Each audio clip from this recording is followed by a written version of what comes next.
السلام علی عباده الذین اصطفى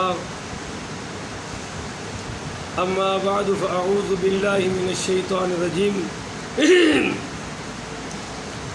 بسم اللہ الرحمن الرحیم۔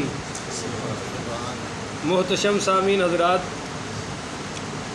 6 جولائی بروز منگل 2021 کا یہ درس قرآن انشاءاللہ سورہ المائدہ آیا نمبر 27 سے لے کر 31 تک جاری رہے گا انشاءاللہ۔ آپ دعا فرمائیے کہ رب کریم مجھے شرح صدر کے ساتھ حق سچ بیان کرنے کی توفیق عطا فرمائے اور ہم سب کو اس پر عمل پیرا ہونے کی توفیق عطا فرمائے۔ وَاتْلُ عَلَيْهِمْ نَبَأَ ابْنَيْ آدَمَ بِالْحَقِّ، اے میرے محبوب آپ ان سے بیان کیجئے آدم علیہ السلام کے بیٹوں کا قصہ بالحق کی حق کے ساتھ، کیونکہ سیدنا آدم علیہ السلام کا ذکر تورات میں بھی تھا، انجیل میں بھی تھا، پر اللہ فرما رہا ہے میرے محبوب اصل وہی ہے جو آپ بیان فرمائیں گے۔ اور یہ ان کو پتہ تھا کہ نبی پاک نہ تورات پڑھے ہیں نہ انجیل نہ زبور، تو لہذا علم کیسے آ گیا؟ تو یہ سچے نبی کی سچے ہونے کی نشانی ہے۔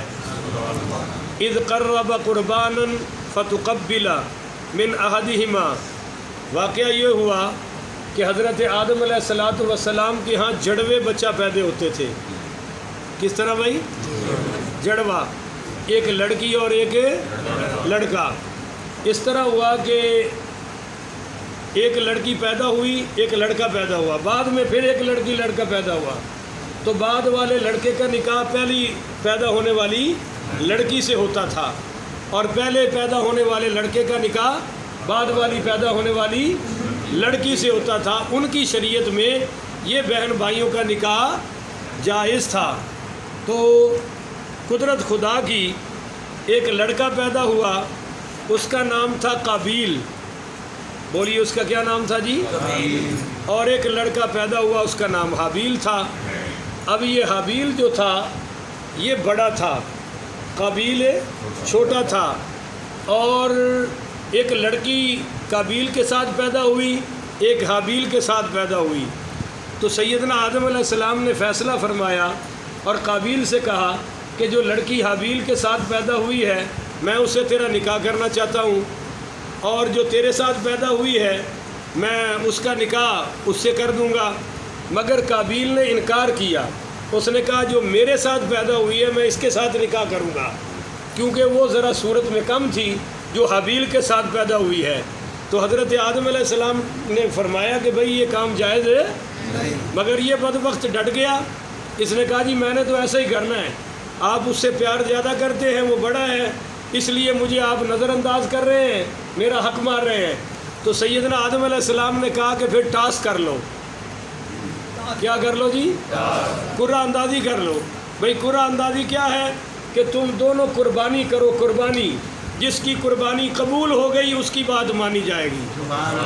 اگر تیری قبول ہو گئی تو پھر تیرا فیصلہ سچا ہے، باپ کی نہیں مانی، بولیے باپ کی، اور باپ شریعت کے مطابق فیصلہ کر رہا ہے تو شریعت کی بھی۔ چنانچہ اس میں قابیل نے اپنی گندم سے جو وہ بھوسا بچ جاتا ہے نا بعد میں گندم کی کٹائی کے بعد، بس وہ اٹھا کے رکھ دیا پہاڑ پہ، اور حابیل نے اپنا دمبا رکھ دیا۔ مگر مزے کی بات ہے آگ آئی اور وہ دمبے کو اٹھا کے لے گئی، بولیے دمبے کو۔ اب آپ بتائیں آگ کے لیے دمبا اٹھانا آسان تھا یا اس گندم کے بھوسے کو جلانا آسان تھا؟ اگو کسی رکھو سیل نہیں مکے تھوڑے پیر نے اجے فل نے بھائی، وہ گندم جلانا آگ کے لیے آسان تھا، اتنی بات نہیں آپ میرے ساتھ کر سکتے۔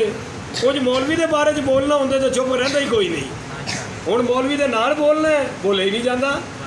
میرے بھائیوں میرے دوستوں سمجھو بات، گندم کو جلانا آسان تھا اور دمبے کو اٹھانا تھوڑا سا مشکل تھا، پر آگ دمبے کو اٹھا کر لے گئی اور یہ دمبا اللہ نے سیدھا جنت میں رکھا.